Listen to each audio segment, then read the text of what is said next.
Good evening, Isaac. How are you? Good, Ryan. How are you? Cameras Good. We are all working through our working now. technical difficulties. Yep, I think we're good now. Okay, great. Hey, let's introduce our guest. Why don't we? Why don't So, we? our guest tonight is Matt Riddle of the wonderful Motor City Gameworks. How are you, Matt? Excellent. How y'all doing tonight? Good. Doing well, doing well. We're excited to have you on here. We're going to be talking about kind of an interesting topic: games that are named after places, real Mm-hmm. world places. So we're going to be talking about some of our favorites, some of the places that we've been physically, Mm-hmm. and stuff like that. So let's hop into it. I actually didn't have a opening question for you, Matt, because Isaac just created it. So we're going to get that opening question on the fly. No worries. As the three of us are all, assume, right? You're here in the U.S. Where you located? I'm Detroit. I see the Tiger shirt. There we go. You see my helmet behind me, behind my left shoulder back here. I'm a big Detroit sports fan. Oh, you Big, grew up here? I'm in Toledo, so Oh, Northwest Ohio. excellent. I'm like, Yep. it takes me 2 minutes to get to Michigan. So, Yeah. Oh, yeah. yes. No, So, I've been down there a few times. I went down there for some dance stuff and also some Mud Hens games. oh yeah, So, we got our hens. So, question was Memorial Day. What did yeah. your today being Memorial Day? What did your Memorial Day look like? What were the activities? What kept Yeah. you busy? What did you end up doing today? Yeah, pretty quiet actually. So, in past years, my now oldest daughter, who is just finished her freshman year of college, used to be in the marching band. So there was a big parade. We'd go to the parade. Oh I'll yeah, be honest, without her being in the parade, we were not as motivated There we go. to Yeah. go to the parade. So we did kind of just to hang out. We had yesterday. We took a little drive up. For those of you that the old map of Michigan, I'll reverse it for folks at home. We're kind of in here. We went up here into the Thumb to do a little just to get a dinner at a restaurant that's kind of on the water. It was kind of like 90-minute drive for us. It's not too bad, to feel like you're up north and be on Lake Huron. So that was yesterday to kind of just myself, my wife, Nice. and our two daughters. But then today, nothing really, honestly. Like we did some normal housework, just some cleaning and preparing for the week. It's kind of my wife's a teacher, so this time is really crazy. She kind of finishes the year strong, and there's always a lot going on. My youngest daughter's graduating, so we've got her open house and all that stuff. So, yeah, lots of moving parts. So really, it was kind of a work day, if I'm being honest. But that's all right. It was nice to have a. It's always nice to have Monday off because then Yeah. Tuesday feels like Monday at work, and then the week all of a sudden is over, and you for know, sure. That's right. Ryan, We yourself? you all are still dealing with school stuff. School ended for our kids last week, and so Mhm. we're full on into summer mode. So today Got it. was a little bit of just hanging out around the house. We got to actually go away this weekend. A friend invited us to a cabin, and we played board games all weekend at the cabin, which was really fun. That is awesome. But today was just low key and chill out. And Aaron and I drank some coffee and played a new game this morning. And my brother was like, "Hey, the pool opened in our neighborhood. You want to come over?" I was like, "Yes, absolutely." So our community pool closed years ago, and we definitely miss it, and the kids miss it. So, but yeah, It's awesome. Yeah, I have. I have older kids. Can we all circle around that? My daughter's in college. My son is going to be a senior next year. His last day was last Friday, and so we always did the Memorial Day parade. It's a tiny little parade. We live here in Sylvania, it's kind of suburb of Toledo, and um, like it's a 15-minute parade. Like it's the two big high schools, all the military, and that's it. But this is the first year we didn't do anything, and our good friends we usually hang out with, kind of a lot of them had other things going on this week. So my son and I went up and to hit a early tea time. Went out and played 18 this morning, and then came back, kind of chilled out. Started reading some content on a game I'm super excited to talk about for what I'm playing now, nice. and then I got similar to yourself, Ryan. I got an early Father's Day present. I got the Blackstone about a month ago. Nice. I am in love with this thing. I have probably used it 50 is exaggeration. I probably used it 20, 30 times. Yeah. I made smash burgers, vegetables, all the stuff today. Got my big press out. Like, man, I can never go back from this type of grill. Yeah, that's awesome. So Matt, do you own a flat top griddle or Blackstone or anything like I that? do not. I'm old school with the the propane grill, Yeah, but yeah, I feel a little bit like Hank Hill sometimes, I guess. But no, I have used a flat top. They're pretty incredible. yeah. It's interesting because it's always funny to me because it's almost like flat top. I grew up working at restaurants, Greasy Mhm. Yeah. Spoons, golf course, like Oh yeah. clubhouses, that kind of thing, and that's what they cook on, for the Hmm. most Yep. part, especially at the more high volume places. I worked at a few places that were by pan, but Yeah. most of the places are those flat tops, and I always liked the open grating of a true classic grill, Hmm. but I have come around on the the outdoor flat top idea. Yeah. So we'll Yeah. see. It's as we kind of get to the point where it's just my wife and I, we'll see if that's Oh something yeah. that is in the cards or not. But it's That's the Yeah. point in life we're hitting. And I grew up in a family restaurant. I mean, I cook my way around things, and man, I'm mhm. super comfortable in Yeah. that flat top right in front of me, Oh, and I'm sure. doing teppanyaki style Japanese and lots of fun stuff. So I'm a big fan of like doing fried rice on it and stuff like mhm. that, and Hmm. fajitas. I cooked on one about a year and a half ago, and I haven't gotten it out of my head since. And my parents, actually, my birthday's coming up next weekend, and my parents said, "Hey, do you want to?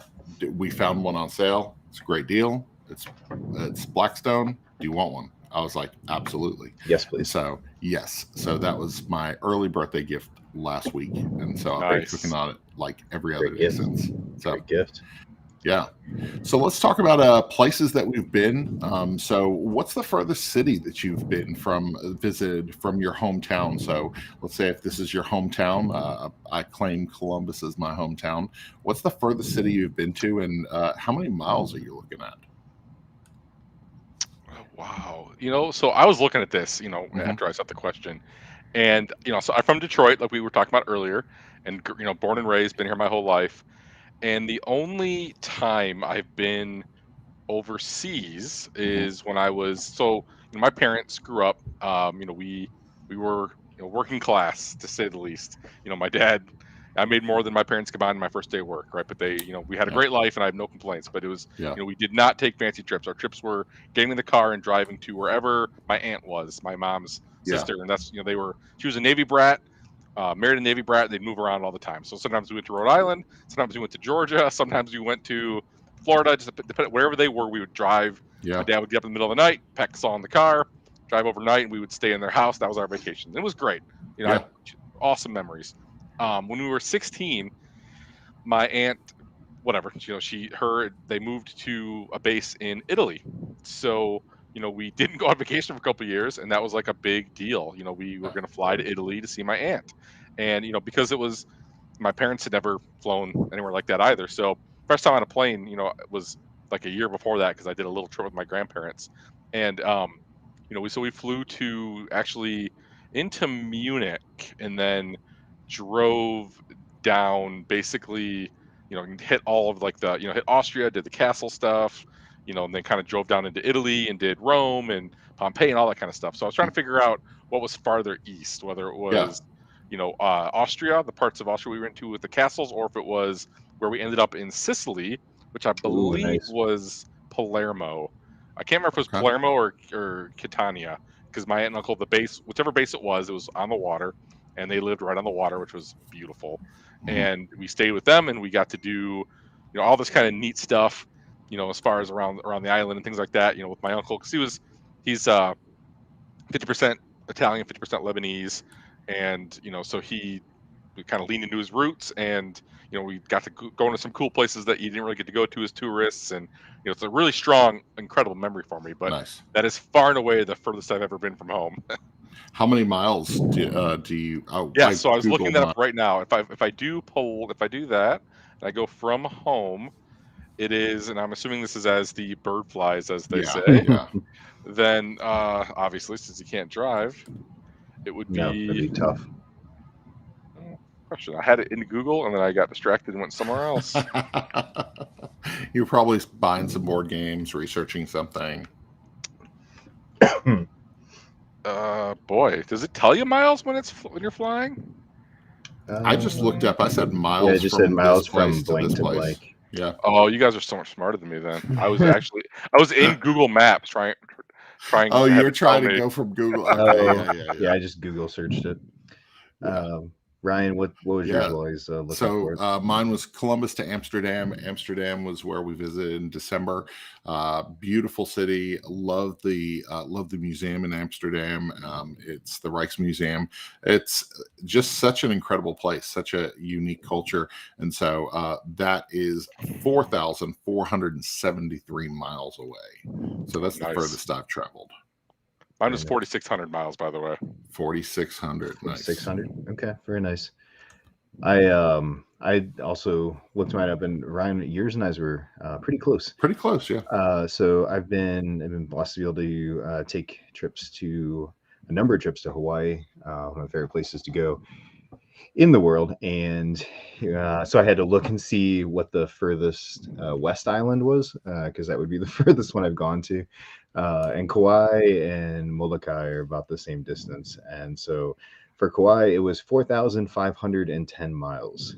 Nice. From little old Toledo here, so definitely a difference. It was funny because I thought, oh, Ryan's is Amsterdam. I bet that's further, because you just think U.S. Yeah, but yeah. look how stupid far we are from not only the West Coast, but then add in Hawaii on top of Yep.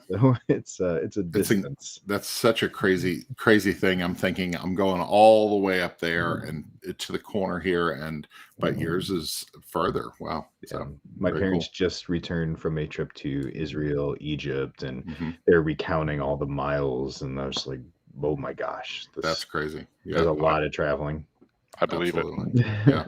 I'm not sure. I was talking about this at work because we had a Mhm. chance. There's a bunch of people going to Poland, and I don't know where I stand these days on international travel. I'm starting to get less interested, not more, which I Okay. felt like it should be going the other way. Like as I get older, my wife and I have some plans, but I'm like, boy, I'm not sure I want to.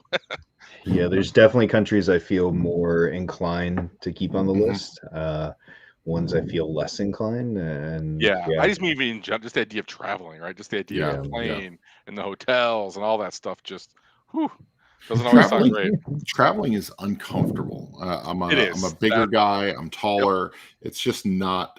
I've never been comfortable traveling. Yeah, that's fair. And so I think the last time I was comfortable traveling, I was in middle school. I mean, getting on a plane in middle school was probably the last time that I felt like, I fit in the seat nicely. Right. You This know, is for me. so Yeah, yeah, this is built for me. It's been a while since I exactly. thought that. Yeah. So on the topic of travel, we've been to some pretty amazing places. What is one of the most scenic and beautiful places you've ever been to? So we'll start with you, Matt.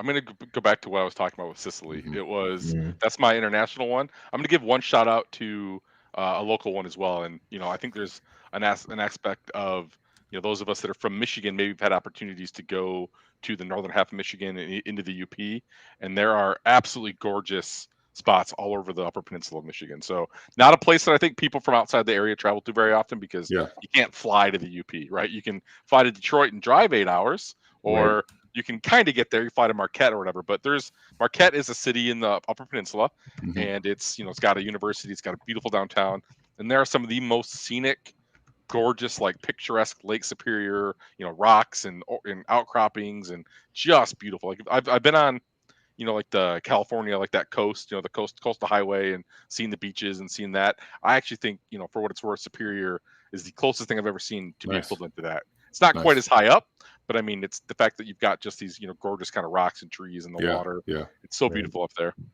Erin loved it. She drove along the coast in California. She absolutely loved it. She still talks about it to this day. It's Yeah. been 10 years plus It since was she's been beautiful. there. I Nice. hated LA. I'll be honest. I did not Oh enjoy yeah. it. I wasn't there. I was there for work, not vacation. But Yeah. I didn't like the people, the concrete, the noise, the smell, all of it. Like it was too I much. believe It wasn't something I liked. But man, the coast definitely pretty. Yeah. Rick says, "Oh, I thought the show would go away with the writer's strike. Oh well, nope. We're here. We're still here. So, Is Rick still on the team, or have you? yeah, no, Rick's still on the team. In fact, he invited us. He was the one who invited us to the cabin, and so that grants him one more year writing with our website. So, Yeah, I don't think I'd go to a cabin with Rick. I think that's a So- It was actually good. We cooked food, and he taunted my children just like I expected him to. My kids made the statement that basically Rick and Ryan are the same person.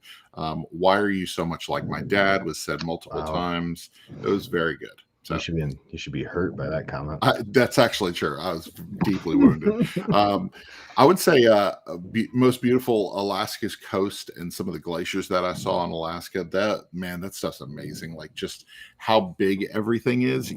There are moments when you're in Alaska where you look up and you see mountains and you see all the stuff and you just look and you're like, I am the tiniest little bug of a thing in this world, and it's incredible to look around you and see such beautiful mountain ranges and waterfalls, and the glaciers are wild. Like seeing a piece of a glacier fall off and hearing the crack like it's a crack of thunder, and it just reverberates off of everything, and you're just like, how is this happening? And it happens every day, all the time. Wow. It's just wild. It's beautiful. So It's awesome. For me, I think I am going to. So you put scenic and beautiful, which kind of. yeah, So I scenic, thought. So beautiful, whatever. nature's a super easy thing to go with, right? Mhm. And like I said, Hawaii is absolutely gorgeous. I've seen every little crack and crevice, the waterfalls, the beaches, we've done the volcano tour. I've walked right up Nice. to a road where the road stops because the volcano destroyed the road and it's Ooh, just lava right up to the road. Wild. But and even the snow peaks, like there's snow on the highest Mount Hilo and the Big Island. mm, And so they've done the highs and lows. So when I think nature, scenic, beautiful, that's the first thing that comes to mind. But it's funny when you said scenic, the first thing I thought of was last spring break. My family and I, for the first time I've ever been there, and for any of us, went to New York City. And being in mhm. New York City, in Times Square, amongst all that stuff, just felt very like, wow. Like I've been to Yeah, Chicago, I've been to Philly, like I've been to these bigger cities, but I don't know. There's just something like movie-esque, something that just made yeah, being yeah. downtown That makes sense. NYC when it was bustling, right? And you're Yeah, like, wow, this is crazy. So yeah. kind of a little bit past the nature part and something else that was just an No, amazing city. I'll say that Times Square was interesting. We went prior to COVID hitting, and so it was. I was up there for our cousin's wedding. I was performing the wedding, and Nice. it was really cool.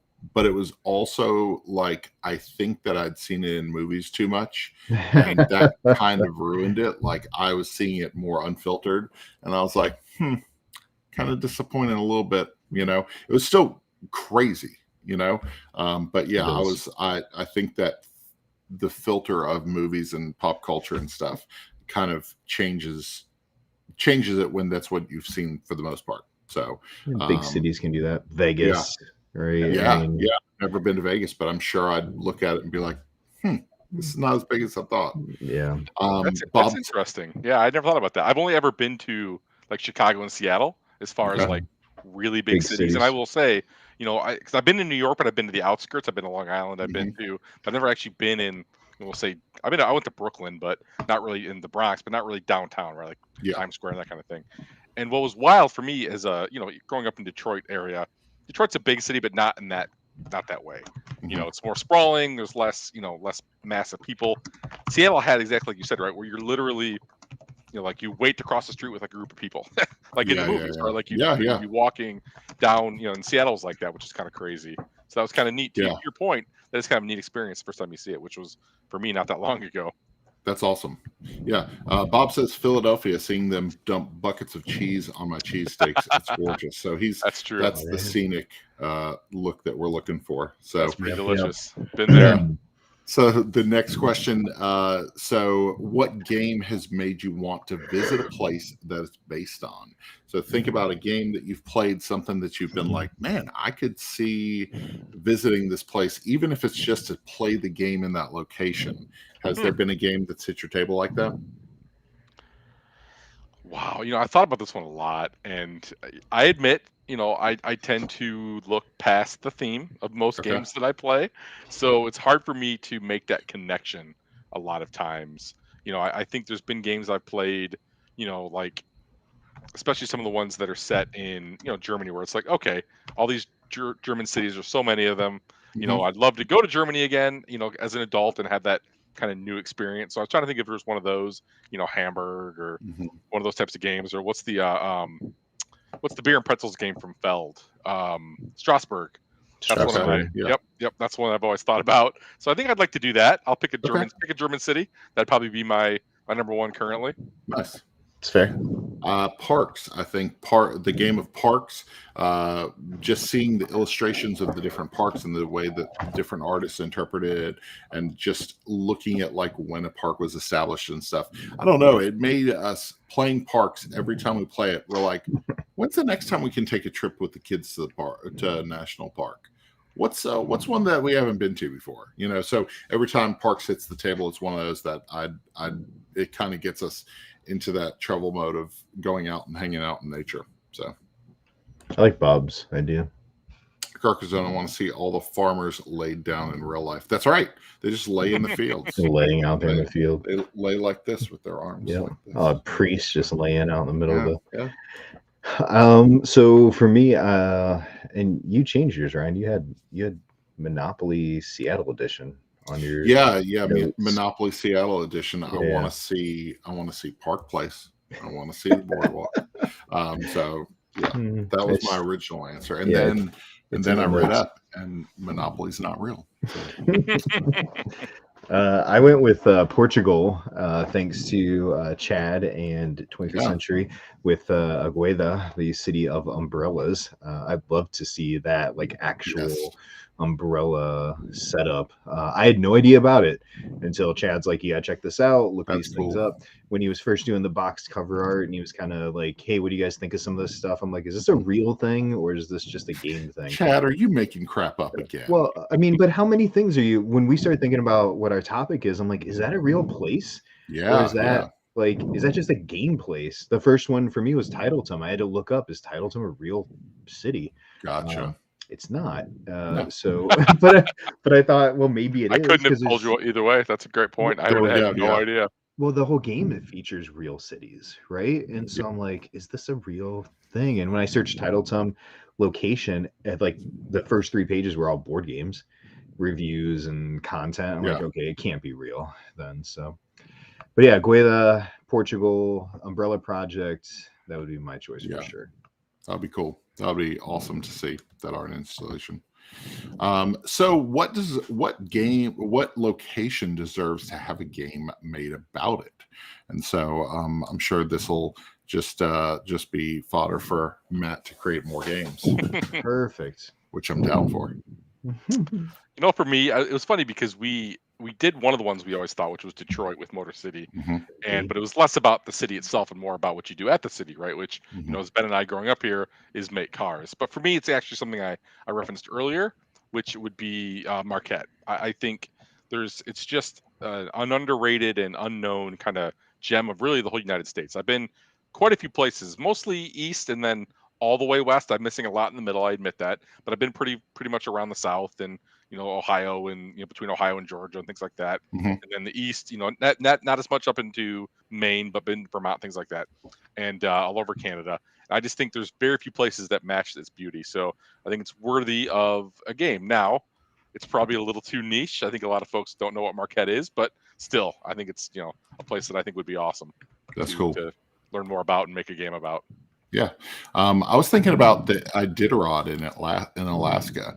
I was thinking about the fact that if you had an Iditarod type of game, I think it would be interesting, kind of managing resources, managing speed, just trying taking care of the dog's health and stuff, the dog's health and needs and stuff like that. I think it would be an interesting game, but it would also be interesting to see what that would look like using the landscape of Alaska. I love it. And so some of the, I actually found that there is a game from '86, I think. There's an Iditarod game from 1986, and I think it's all card based. And so that's the only one that I found that would kind of I was like, has there I was wondering if there had been anything in the past couple of years that flew under the radar, but apparently not. So Snowtails, Iditarod. No Tails. That's what I was thinking of. Snow Tails. Yeah, Okay. it's awesome. It's one of so Let me it's look that up. Okay. yeah, so it's I knew there was one, a I couldn't racing remember. game, and I don't know if it's the Iditarod or not. It's just generically the I Arctic have Circle. never seen this. Yeah, it's got the. Oh wow, Who is 2008. that? Is it Yellow? Who made that? I remember Fragger it. Games. Fragger Games is Fragger the Games, original, yep. and then it got Is it- picked up by somebody else. Okay, it I've had never even seen this. It had like the Oh. dogs coming at you on the cover, right? Yep. Yeah, yep, yeah. Asmodee and Renegade both did it. Apparently, Oh, I there we love go. it. It's a fantastic racing game. Really? Okay. Yeah. I've never even seen this, and even when I was looking, I didn't find this one. There's Okay. a couple Cool. of games that have a similar thing where you're like managing the turns, and I can't remember which other game it is. Might even be another Fragger game, I guess. But there's another game that has a similar feel Uh-oh. where you're managing the turns, like as you kind of, Hmm. you know, you can crash into the side, things like that. It's really good. Oh my gosh, who's making these comments, Ryan? So who is making this comment? Let me see if it's in our chat. Snowtails may be making that's a comeback. Just saying. that's Matt over in our Matt. yeah. Matt's making that comment. Hmm. Interesting. Oh, Interesting. Matt knows about Snowtails. So okay. He did talk about Bob art says for a game Chad. recently.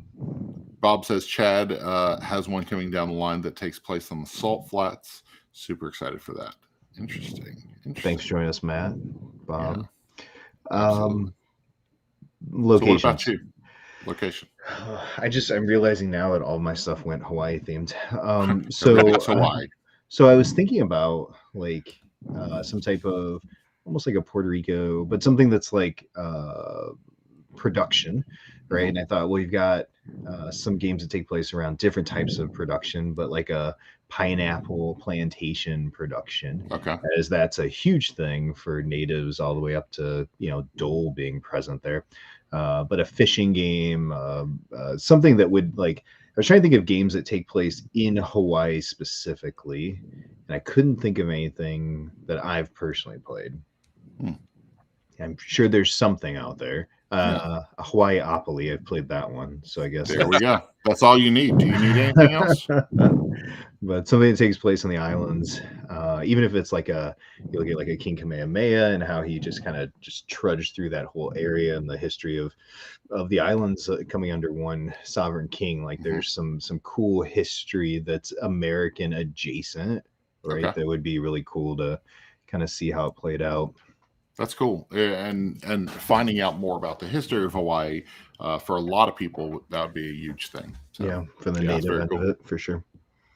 All right, so Matt, we have you on the show with ulterior motives today because French Quarter. Well, first of all, this is a milestone episode. Matt, you're on our 50th episode of the Game Chat. So all right, party time. Completely forgot to say that at the top of the happy show. to be here. Glad I could celebrate. Yeah, this is the 50th episode. This started purely as a way during kind of the lull of the pandemic. Myself and Isaac got together and said, "Hey, we have audiences that have similar. We have a similar desire to see our families play games together and have fun and teach people new stuff. Why don't we join forces for a little talk show thing every other Monday?" And so that's how this came about. 50 episodes in. I still love doing this. I love it. It's one of my highlights. So we're going to talk about French Quarter. This one is comes to Kickstarter tomorrow from Motor City Gameworks and also distributed by 25th Century Games. Of course, we're sellouts. 25th Century hat because I didn't fix my hair today. But yeah, so tell us about French Quarter. Tell us a little about what inspired this design. For sure, appreciate that. So, we had this series of games, right? So going all the way back to Fleet the Dice game, which was our, Ben and I's first, kind of, we'll say, roll and write design. And it wasn't really that we set out to design a roll and write. So we set out to design a dice game for Fleet. That was kind of what, and Ben had this idea with, he'd played like literally Rolling America, which think about the gap between Rolling America and Fleet the Dice game. That's pretty significant. I do too. It's great, but he's like, we should make a roll and write. And of course, Ben and I turned Rolling America, which had nothing to do with Fleet the Dice game, but that was like our minor inspiration. And then we came up with this roll and write. It was Fleet the Dice game, and it's done incredibly well, right? Like, I mean, you know, it was probably a game that we didn't. It superseded Fleet even, I think, from a sense of Yeah. popularity and sales, etc. So, and Fleet was our first game we ever designed 10 years ago. You know, literally 10 years ago. And so, you know, we after that was successful, it had been out for a while. We decided, hey, let's, you know, we've been talking on the side about doing our own thing. You know, not we don't want to be Asmodee, we don't want to be Eagle Griffin Games, but we wanted Yeah. just to be a design studio, do a game a year maybe, and kind of see what happens. So, you know, we had this idea to build off of Fleet the Dice game. We called that our first loaded roll and write, and then Three Sisters was the follow up to that, and then Motor So City was good. game number 3, and then now French Quarter is game number 4. So, you know, the series of games is continuing sort of the design philosophy of these kind of combo driven roll and write games that are 2 sheets, you know, a little heavier than your average roll and write, you know, and you know, it's, you know, kind of just a series of games that builds off of itself while each game being unique, but allowing for it to all feel like you can tell that they came from, you know, the same lineage, the same line. Right now, Yeah, Adam Hill is absolutely. a third designer that designs with us. You know, he came on kind of at the end of Three Sisters, helped us with the expansion, and then Motor City, and now with French Quarter. Yeah. So the three of us now, Motor City Gameworks, that's our company, and you know, we're designing these loaded roll and write games. So French Quarter came from, like a lot of our ideas have, you know, it was, you know, just Ben was there for a wedding with his wife, and it was his buddy's wedding, and he went down there, had never been there before, and was just blown away by just the entire atmosphere, you know, as far as, you know, kind of just the noise and the partying and the drinking and all the, you know, all the things Yep. that are happening down there, and just the, you know, the kind of the nonstop energy. And then he also participated in this second line parade, which is really the impetus, I think, behind his desire to design a game about French Quarter. Was the idea that you're in this parade that's marching through the streets, and Yep. you know, strangers are joining in and watching and clapping and cheering, and you know, there's jazz bands, and the leader's got the big, you know, staff and all the, you know, the umbrellas and the crazy hats and the pretty outfits and everything like that. So Yeah. that was really the motivation, was sort of, you know, and he had one of those like tourist maps that you look at, like where it's got like, you know, the all the stuff highlighted on it. He's like, there's a game there. And Yeah. that was the impetus behind, you know, French Quarter becoming the next design intent, or the next theme, I should say, you know, for our series of games. So we set about designing it. You know, we wanted to make sure, you know, that we had the opportunity to, you know, put a game in the line that wasn't growing from Motor City, because I think Motor City is probably our peak for complexity.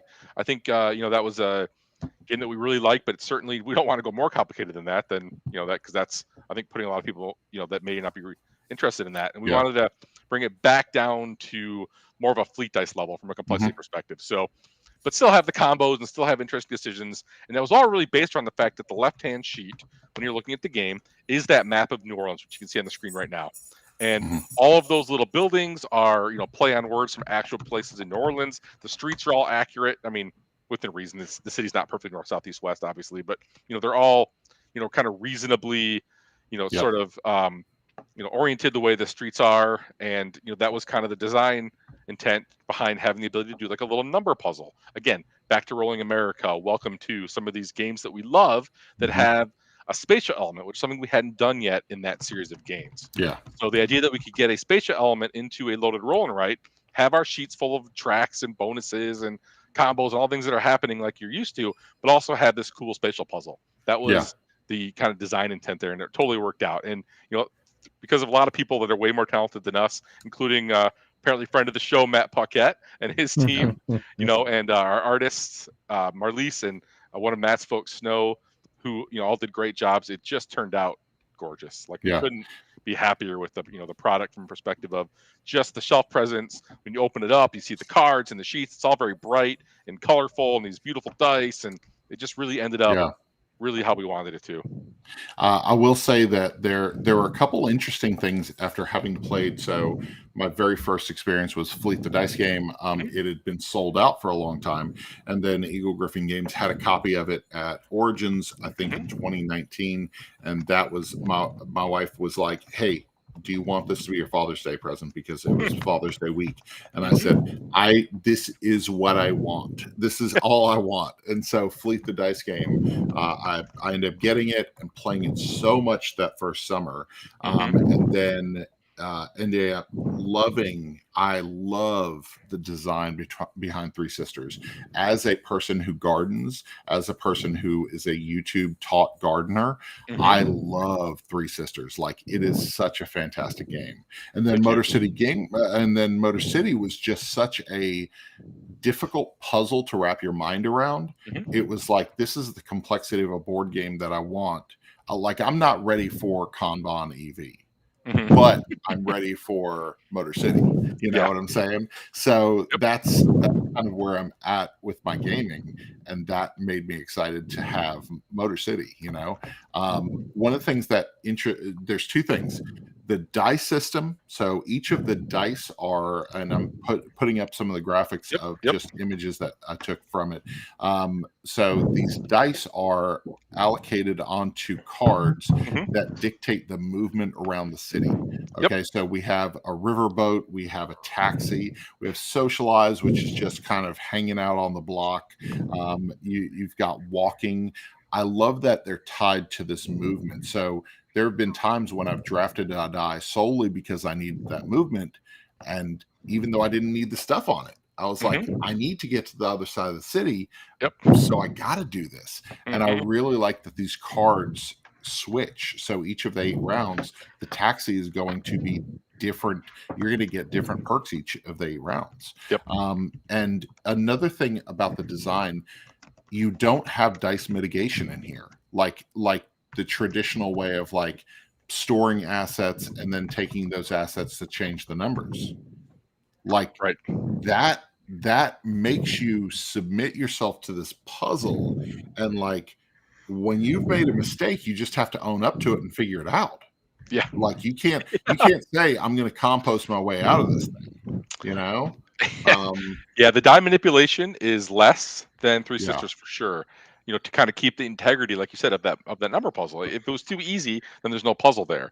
And there are correct. times where you're like 4 turns ago, like, what the heck did past Matt do to me? I got like a 2 here and a Yeah. 6 here. So that building is, not getting mapped unless I use a wild or whatever, which I have access to like 2 of those if I Yeah. unlocked them on the graph or if I locked them on the balcony. So, the whole to your point, right? The idea is we wanted to tie together, which is something actually that we again, Motor City is certainly a game that is doing very well, but it's Three Sisters is so big it's hard to compare the two. But Mhm. Motor City is certainly a little smaller of an audience because of its complexity. But one of the things that I love is the amount of things that you do with each die draft. We wanted to capture that in French Quarter at a little bit of a lower level. But to your point, right, you've got to decide. Here's the symbols on the card. Here's the movement type of the cards, Mhm. and then here's the die value I'm going to use when I'm done with all that stuff. So making sure that you understand, okay, if I take this die, I'm going to get that symbol. I'm going to get to move Mhm. that many spaces. That building's going to give me those symbols, and then I'm going to have to write a number in. Making sure Mhm. all that works out is kind of the fun bit of planning around that spatial puzzle. Mhm. Nice. Yeah. One of the things that I love about the game is that it captures. Our family has been to New Orleans 2 or 3 times, and so New Orleans is such an interesting culture, from the food to the entertainment. One of the things that I looked at going into this was the performers. Let me see Hmm. if I can get back to the performers. So the performers, you're basically trying to find performers throughout the city and hitting each of the performers twice to get the maximum amount of points of the bonuses Hmm. and all this stuff. This is a difficult task. Like, I went in saying, oh, well, I'm just going to find a couple performers. And I was like, no, I've got to like make my turns based around where are the performers, where am I going? Can I hit another one on the way? And Yep. so there's so many different avenues for points, just like all of your games. Hmm. But it's each of the puzzles is a really fun puzzle. Thank you. And the fact that it feels like New Orleans, the fact that it feels like a town that's filled with like music and entertainment, and even socialize too hard and your walk is going to be cut in half because you've been drinking too much. Yeah. That's like such a you only notice it when you're like, oh, hold it, why is my walking? Oh, because I've been drinking a lot. Too Yeah. much socialization. So too much socialization. Yeah, the party track was interesting because it took a lot of tuning. I can say as Mhm. a designer, right? You don't want to lean too hard into a negative feedback loop. But Mhm. you also want some restriction and some challenge and some ability to, sort of understand, okay, these decisions have some consequences Yeah. and are going to cause me to have things that I may not be able to do everything that I want to do. So it was a lot of fun, for us as designers to work on the party track because it can be worth a lot of points. Because if you're being honest with yourself, right, a lot of folks go to New Orleans to party, and that's the Mhm. reason you're there. And there's nothing wrong with that. But it also has consequences, and like you said, right, it can affect how well you move. It can affect, Yep. it Yeah. can go to the police. Yeah. There's some things that can happen. You miss out on some other bonuses potentially, and it's one of those things where we kind of designing that track was a Mhm. lot of fun, but definitely a challenge to make sure that we did it right and Yeah. got everything tuned to the point where it all made sense. Absolutely. It's a lot of fun to play, and it's a very good design. So this launches tomorrow on Kickstarter. It I'm does. gonna grab that Kickstarter link so that I can share it in the show right here. But yeah, so we will keep going here. Chad is that last comment. Chad is the last comment. Let's see Is what he? Chad says. I kind of thought that was him. I thought Okay, he Yeah, just shared that. he, so he didn't give this is restream interesting. permissions, so Okay, so he Chad doesn't know his says, way around "Does a Matt computer. want to break the news on our next game together?" If he gives me permission, I would love to. And it sounds like he did. So Yeah. this is exciting because we don't get a lot of breaking news on the Yeah. game chat, but Yeah, yeah. so we are working on a redux, I guess we'll call it, of Ladder 29, a game that Ben and I did, Ooh. Yes. years and years ago, and it's a great game. Oh, And Ryan I fell out of his seat. yep, I know, yep. And so, it has been an aspect of, that game was super well received.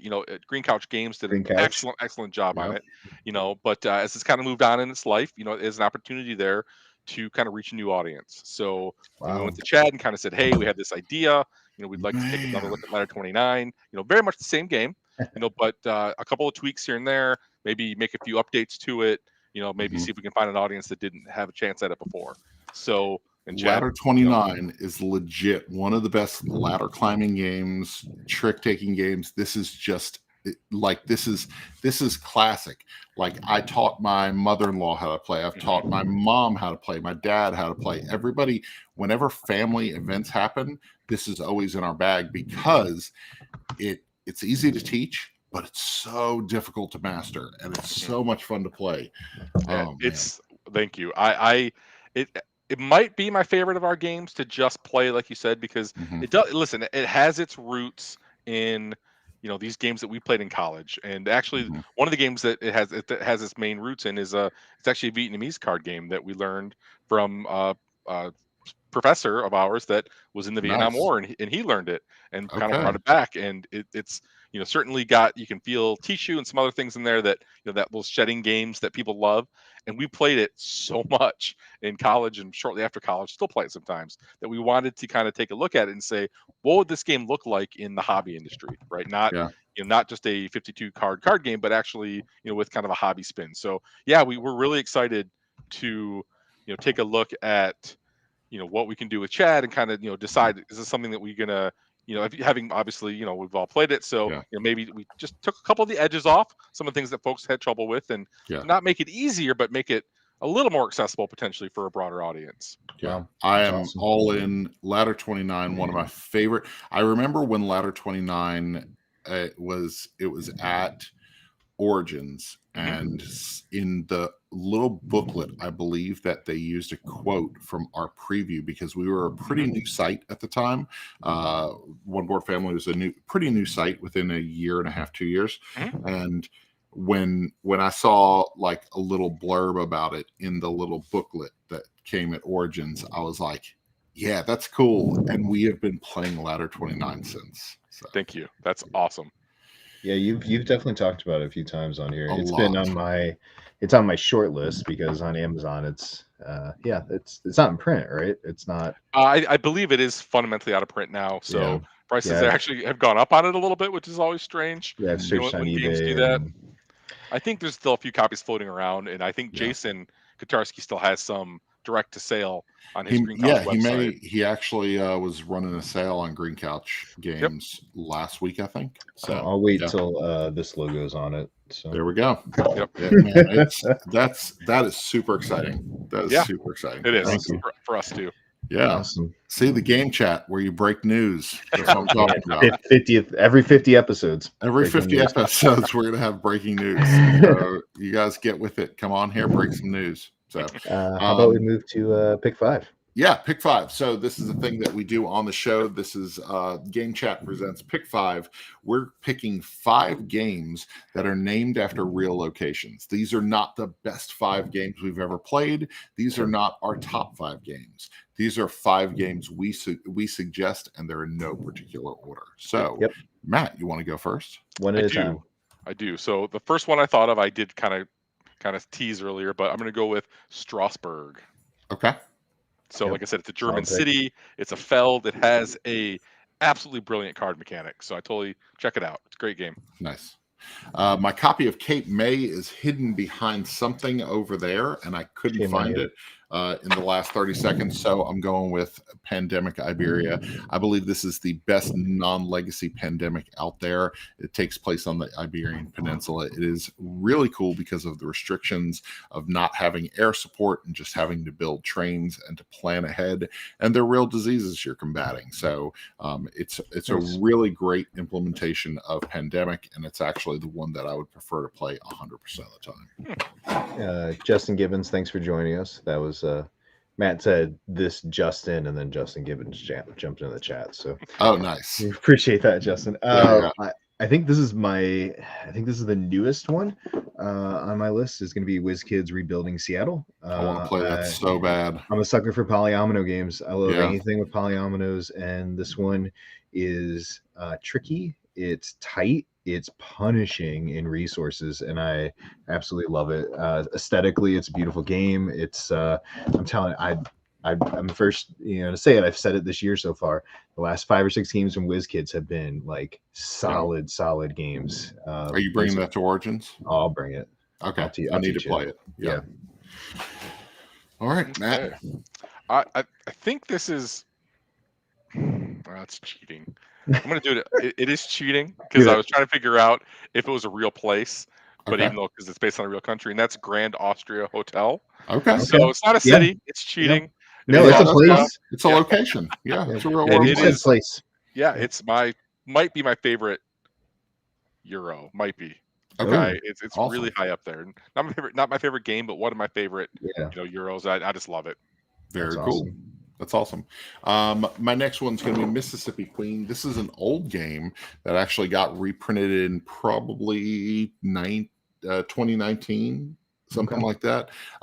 This is a really interesting game. The Mississippi River is being built as your it's a racing game where your river boats are going up the road, and basically you're losing die depending on how you slow down and how you speed up, and along the way you're picking up from people from the different islands in the middle of the Mississippi. You have to have a certain number of people on your boat before you can reach the end. It's a really neat racing game that I don't think gets enough.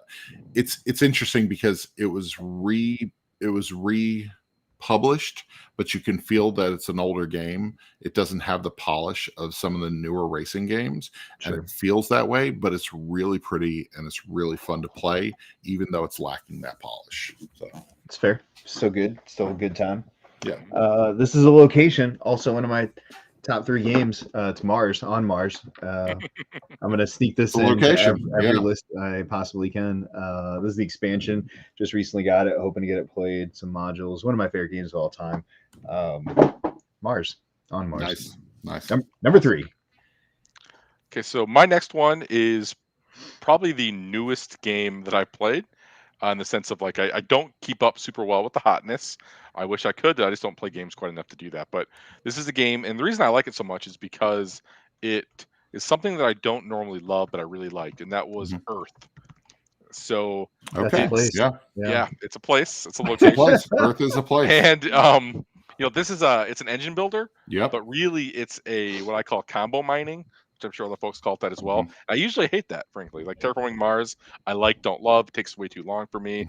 Even Ark Nova, which is a super I like duper Ark game. Nova. It's fantastic, but you're digging for cards, right? You're trying to find the cards that help you do the things you're doing, and Earth is all that.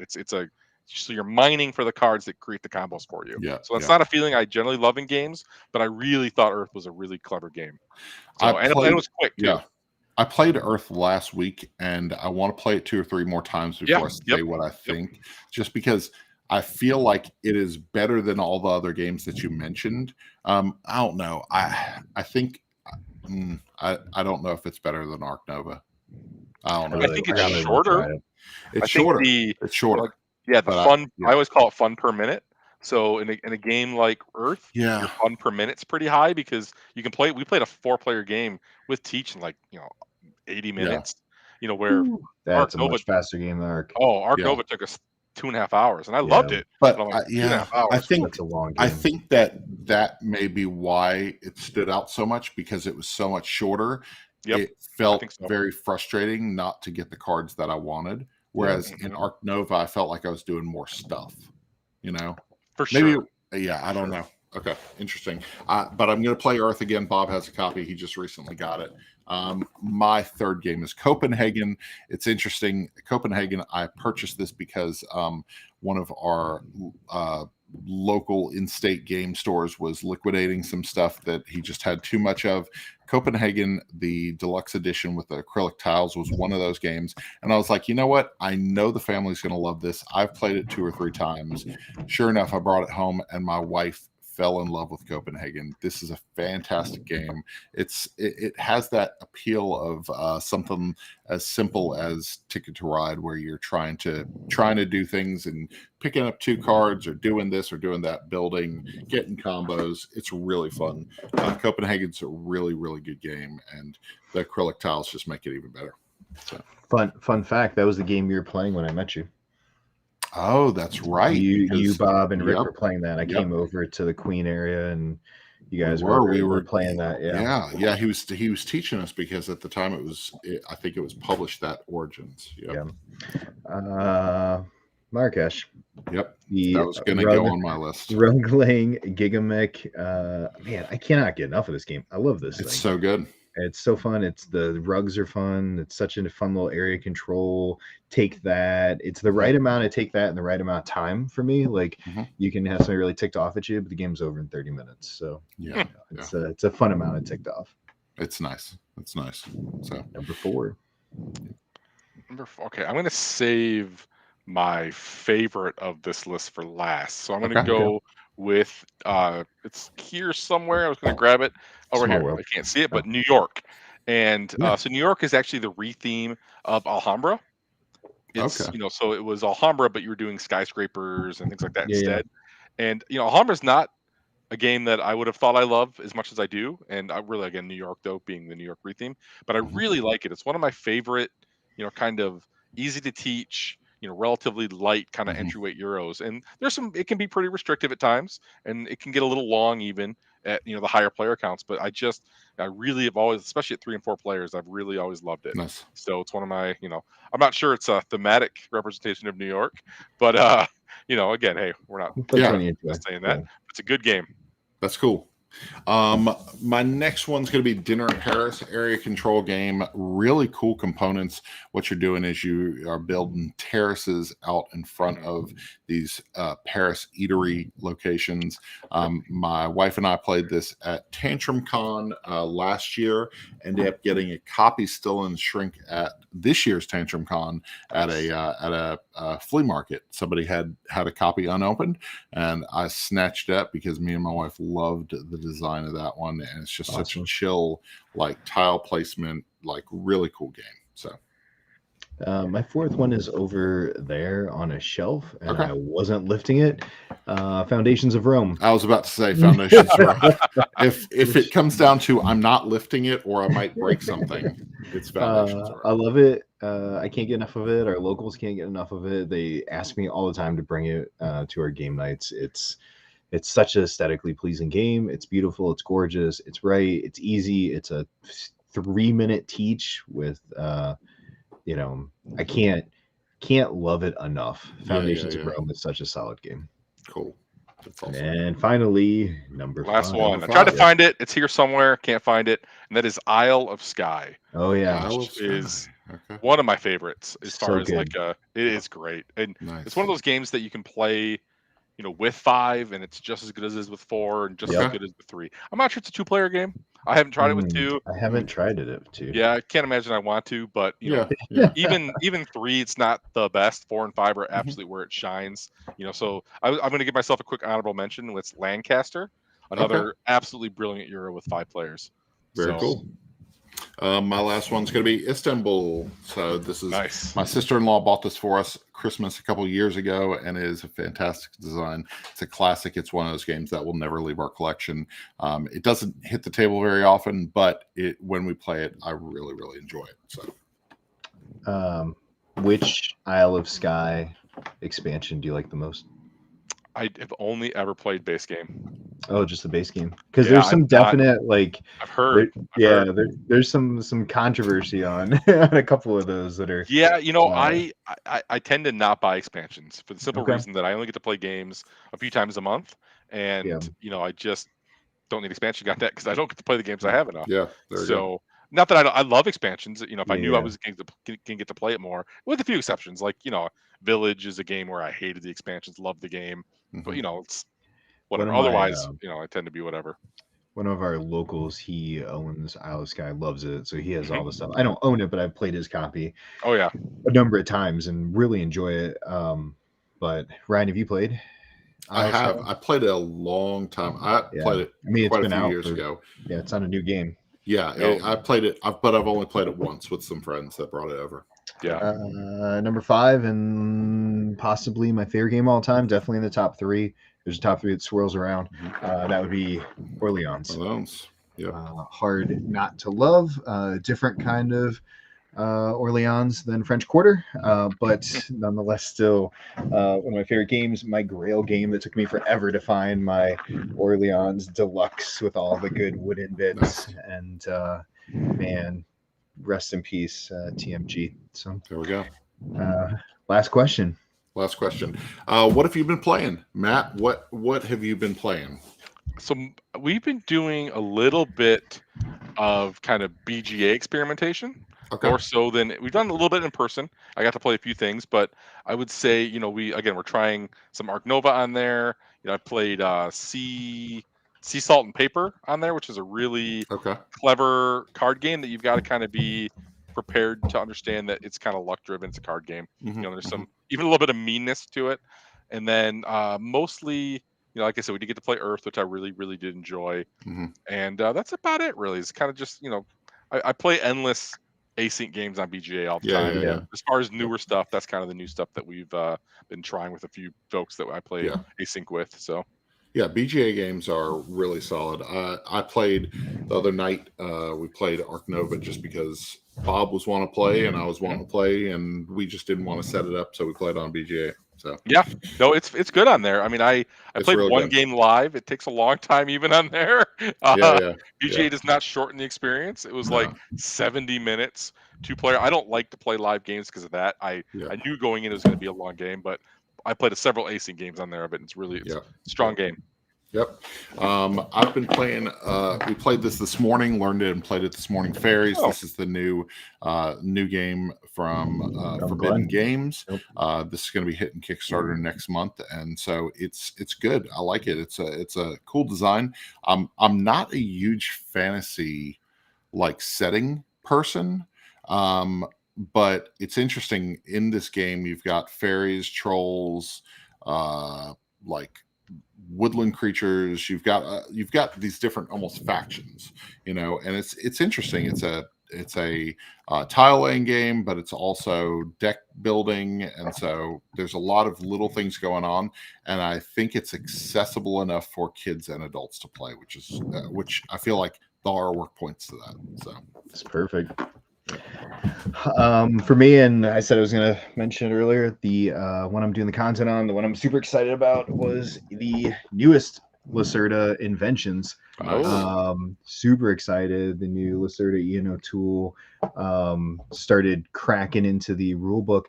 It is hard, and woe is us, right? But as content creators, like I'm like, oh, there's got to be somebody has something. No, there's nothing out on this. There's no video right now. There's no nothing. Paul hasn't put his gaming rules stuff up yet, so I'm trudging through the book.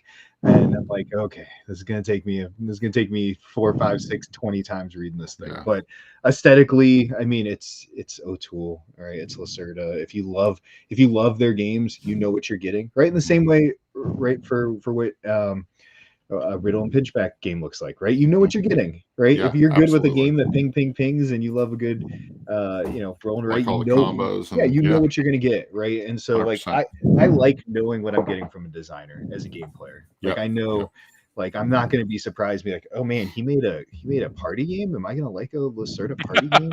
I'm gonna like that, right? Like that's so, great. Like you lean into what you like. So that's hilarious. Absolutely. So. That line of games that they do with Eagle Griffin are all intense, every single one of them, and it's wild to me how much they've just leaned into that giant box, big price tag, but gorgeous games. Oh my gosh, the giant box and a big heavy experience. I mean, hey, they have a, like I said, they have a line. Yep, they have an audience. They know what they're trying to do, and they do it for sure. That's right. So last thing we always end with is where can people find you online? So Matt, where can people find you on the internet? Yeah, so generally I see the website. That's perfect. Motor City Gameworks will take you hopefully to the Kickstarter page for tomorrow for French Quarter, but also there's also some links for t-shirts and just general contact on there. For me personally, I'm generally on Twitter, MD Riddlin, so MD Riddle with an N on the end. And that's my username. Find me on there, or Riddlin on RIDDLEN on Board Game Geek. Send me a geek mail. If you post in one of our forums, I'll see it. I'll respond if I need to. Otherwise, I'm always happy to chat. So just hit me up. Yeah, it's awesome. You can find us at One Board Family all over the place. Go over to oneboardfamily.com. That's where you will find the brand new French Quarter preview, which was posted today. So we've got a full preview along with some thoughts about the game and a link to jump into the Kickstarter campaign when it launches tomorrow. Gaming with Sidekicks, anywhere you can find at Gaming with Sidekicks, Twitter, Instagram, Facebook, TikTok, which, as we talk about, is still my favorite place to make content. We're making some good stuff. I saw you're getting ready to go camping. TikTok, it's a great community. If you haven't explored it in TikTok, I know it can be a time suck, but just get in, follow a bunch of board game stuff, unfollow everything else. There we go. There's some really cool people making great content. We've had Mondo on here. He's one of my favorite ones to follow, talking about being a board game designer, kind of the process. It's I look forward to seeing his thoughts, and there's a lot of good content. But or Seppi over at Fight in the Box, super good too. Yeah, absolutely. So we need to get him on. Absolutely. Well, he's got a Kickstarter, so we reason to have him on the show. Indeed. So Matt, thank you so much for coming on the show. This has been really fun hanging out with you. It's funny that you and I have chatted on Twitter for like 3 years now, at least. We've never met in person, and this is the first time that we've been like in each other's faces in any capacity. So anytime. And you guys are actually going to be at Origins this year. We are. I think the crew, so Ben, Adam, and I will be at Origins for at least Thursday, Friday, Saturday, parts of Sunday, depending on. I may leave a little bit early, but it will be there, and I think we're going to hang out. We're always just kind of wandering around, but we'll definitely be around the 25th Century booth. At least parts of the day, just not unofficially. I don't know if Chad wants us or not, but we'll be we'll be there. We'll be hanging out regardless and harassing his patrons, I'm sure. But otherwise, we'll be there. Sticking games in people's faces.